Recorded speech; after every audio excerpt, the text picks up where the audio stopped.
Assalamu alaikum dear students.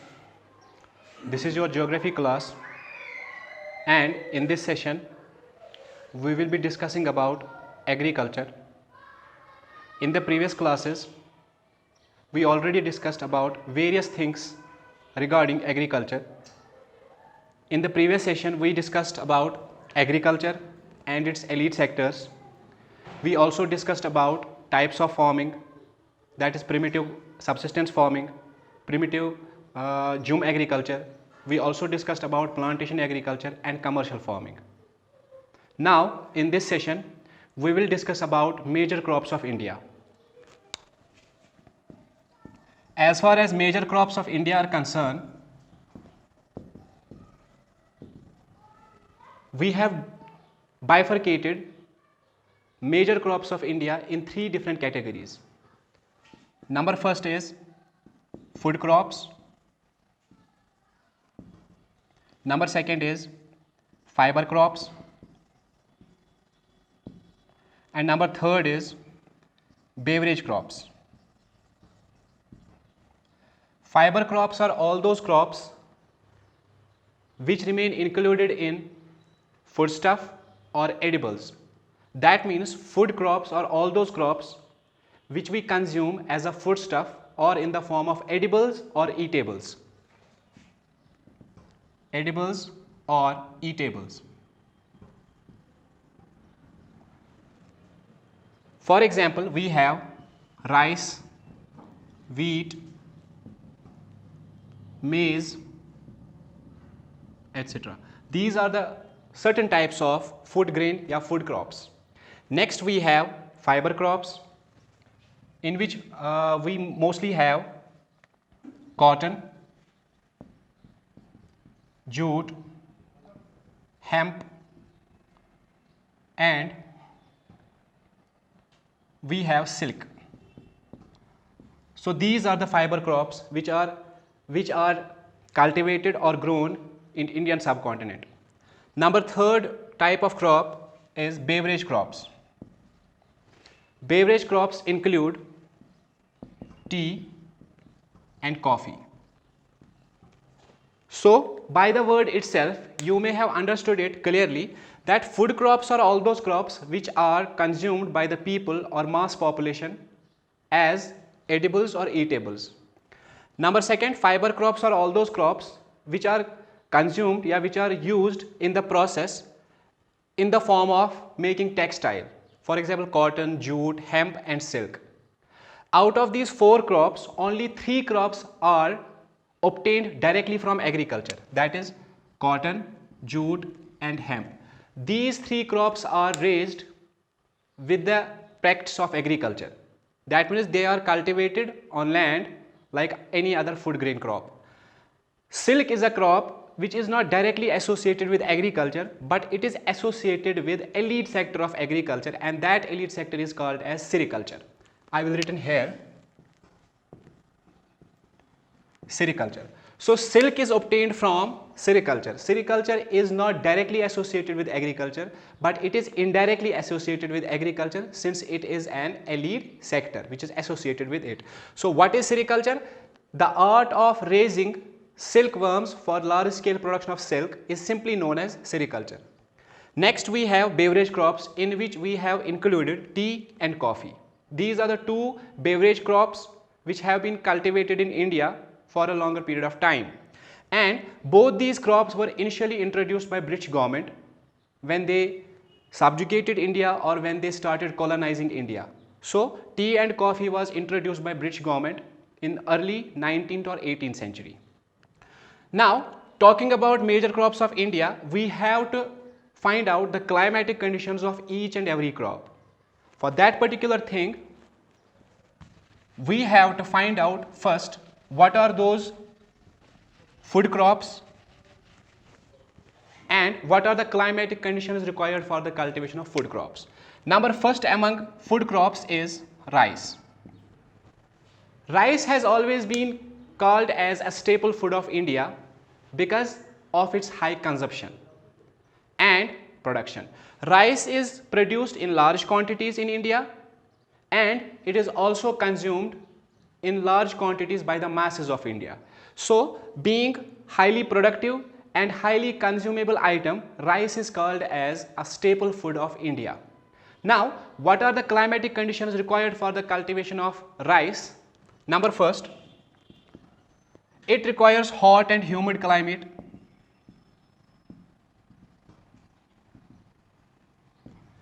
Next, rainfall should be 75 to 100 centimeters per annum. 75 to 100 centimeters of annual rainfall.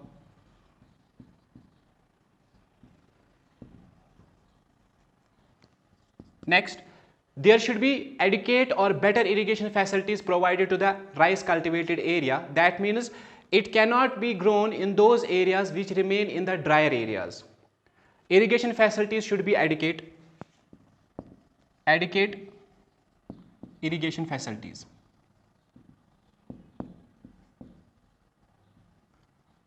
So these are certain climatic conditions which are responsible for the cultivation of rice in India. Now, the major producers of rice in India are Punjab, Haryana, West Bengal, Uttar Pradesh, Jammu and Kashmir, etc. There are several areas where rice is cultivated in large quantities and consumed as well. As far as the leading producer of rice in India is concerned, West Bengal is the leading producer of rice in India up to 2015 data. So we can say West Bengal is the leading producer of rice and consumer of rice as well up to 2015 data. As far as our Union Territory Jammu and Kashmir is concerned, Kulgam is called as rice bowl of Kashmir and West Bengal is called as rice bowl of India. As far as the entire world is concerned, India is the second leading producer of rice in the world after China. That means China is the leading producer of rice in the world, and after that the second largest producer of rice in the world is India. So this is the first food grain crop which we have discussed. Next food grain crop which we have to discuss is wheat.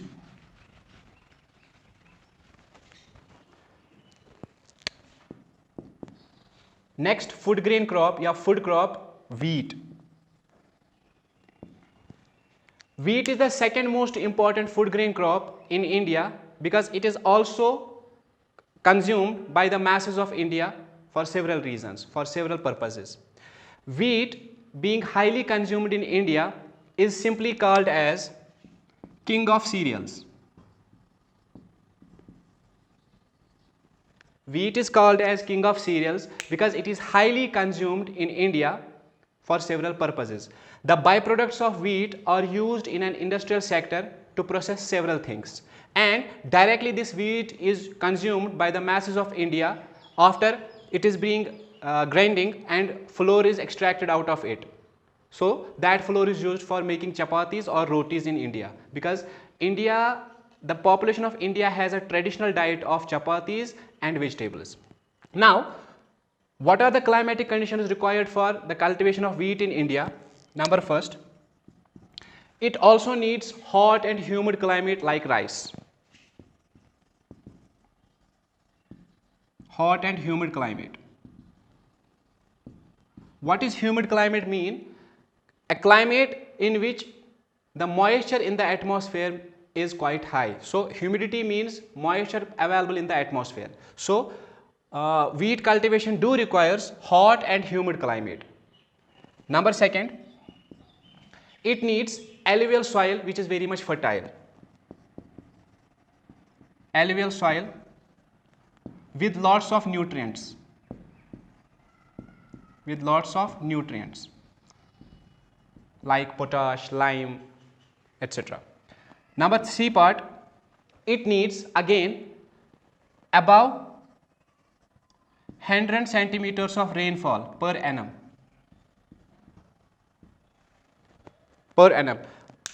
In drier areas, wheat is cultivated with artificial deployment of irrigation with the help of canal system or with the help of tube wells, or simply by rainwater harvesting. So these are the prerequisite things for the cultivation of wheat. That's why wheat is called as king of cereals, because it is highly consumed in the entire India. Next crop which we have to discuss in food crops is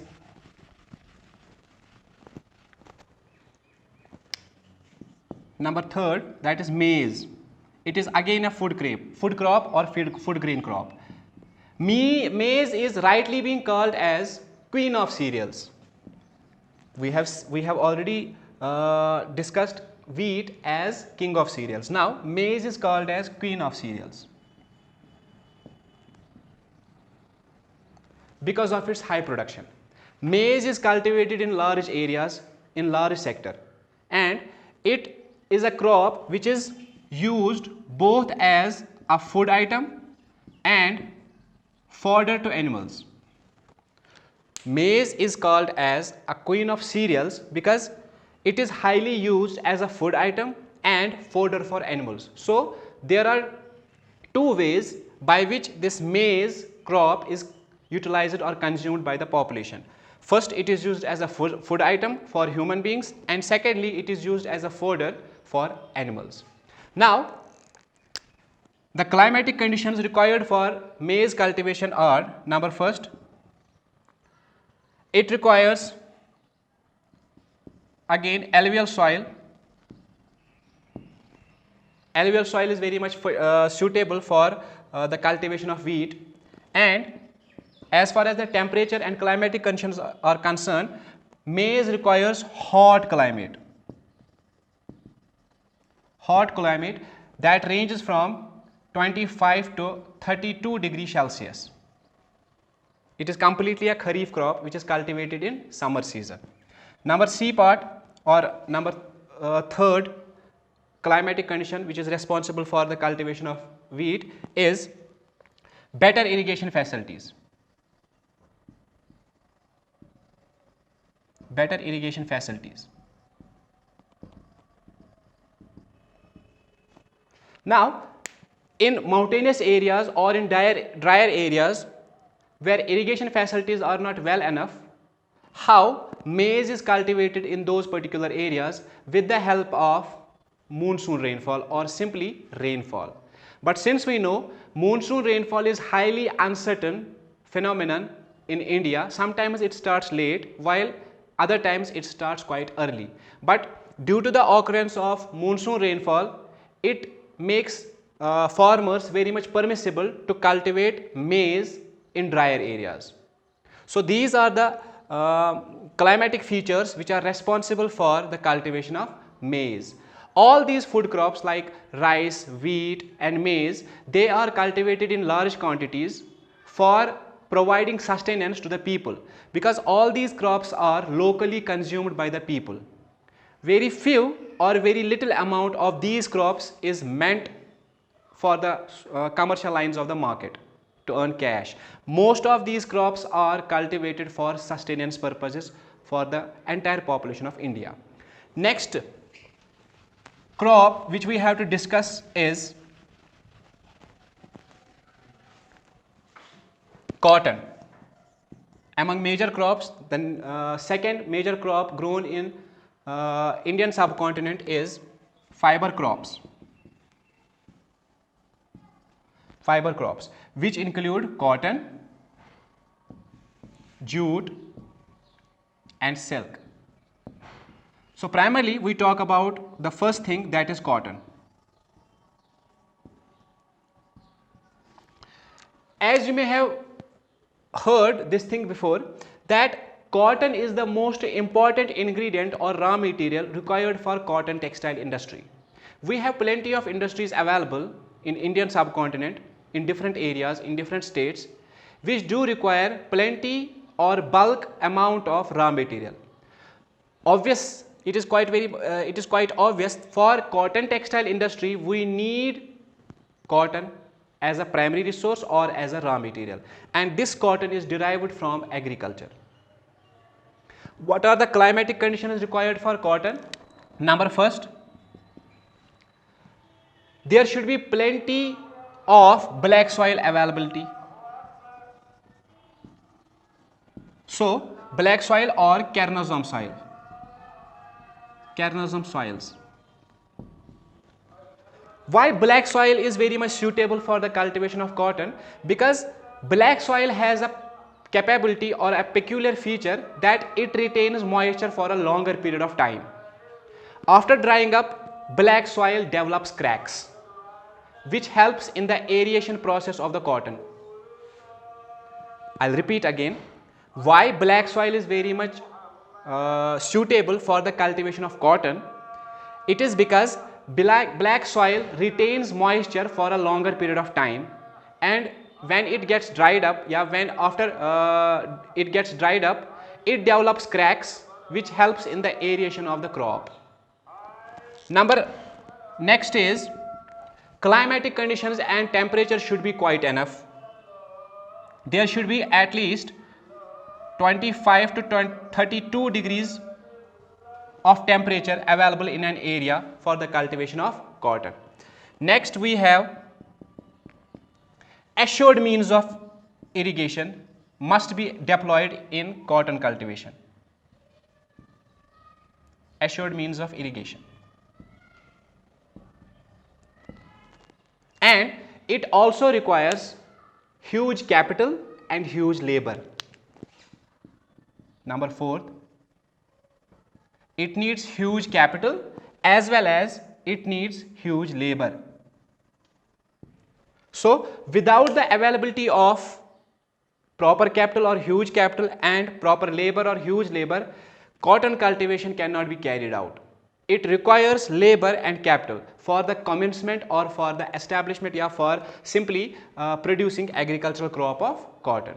So this would be the climatic conditions which are responsible, climatic factors which are responsible for the cultivation of cotton. Next we have jute.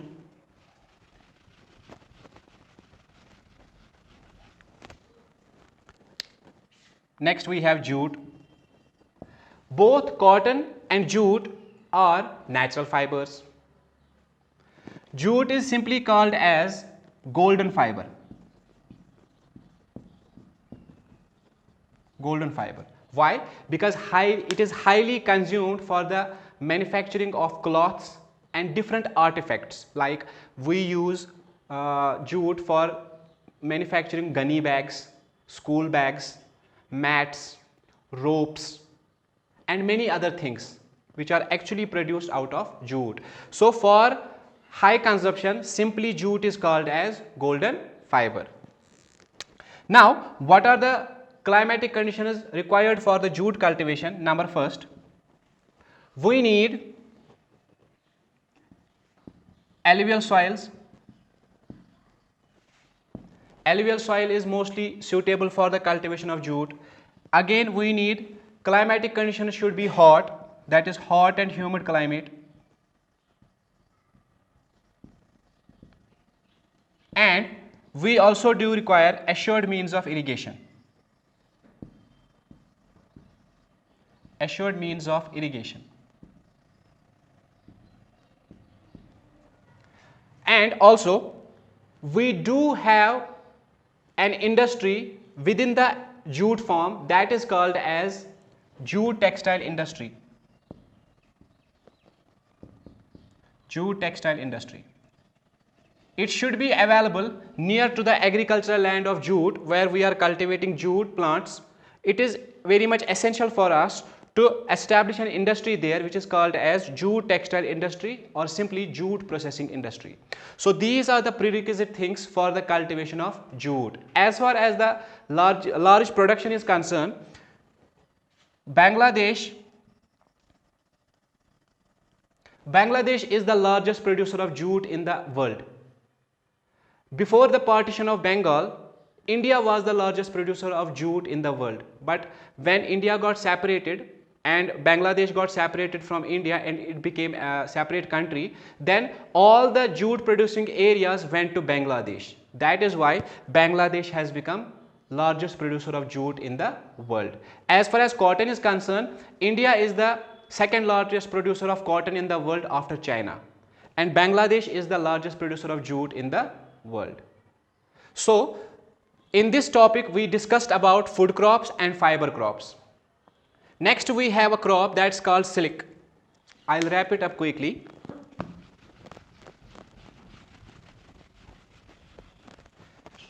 Next crop under the category of fiber crops is silk. As I said earlier, silk is not directly obtained from agricultural practices or agricultural activity. We obtain silk from an elite sector of agriculture that's called sericulture. So what we actually do, we artificially transplant silkworms, actually cocoons of silkworms. Cocoons of silkworms. Cocoons of silkworms are simply transplanted, or they are being simply transplanted artificially on mulberry trees.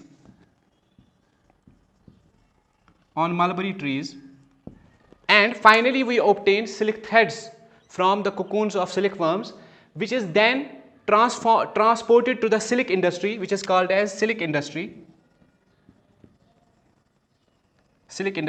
where actual processing of silk threads or silk fibers is carried out. And in silk industry, several silk threads are put together in an industry or in a machine which is called as sprinter.